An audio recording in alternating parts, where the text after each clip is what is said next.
আমি আমার লেকচারে আগেও বলেছি যে সন্ত্রাসের পেছনে মূল কারণটা হলো অবিচার, নিরাপত্তাহীনতা নয়। নিরাপত্তার অভাবে একটা অংশ হতে পারে, তবে আসল কারণটা হলো অবিচার। অবিচার আর কোনো বিশেষ গোত্রের মানুষের উপর অন্যায় করা।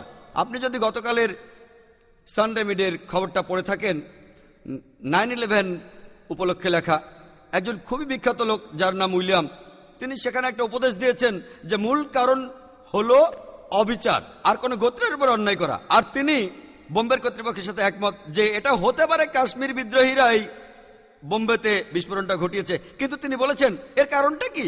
তার মত অনুযায়ী কাশ্মীরিরা যুদ্ধ চায় না, তারা শান্তিপ্রিয় মানুষ। তাহলে কেন তারা যুদ্ধ করতে বাধ্য হচ্ছে? উত্তরটাও তিনি দিয়েছেন যে এর কারণ কাশ্মীরে গণতন্ত্রের নামে চলছে প্রহসন। তিনি বলেছেন, আমি না, এটা আমার মন্তব্য না, এ ব্যাপারে তিনি বিশেষজ্ঞ আর পৃথিবীর মানুষকে তিনি উপদেশ দিয়ে থাকেন। তিনি বলেছেন এখানে গণতন্ত্র একটা প্রহসন, এটার অপব্যবহার করা হচ্ছে আর সেজন্য তারা যুদ্ধ করছে।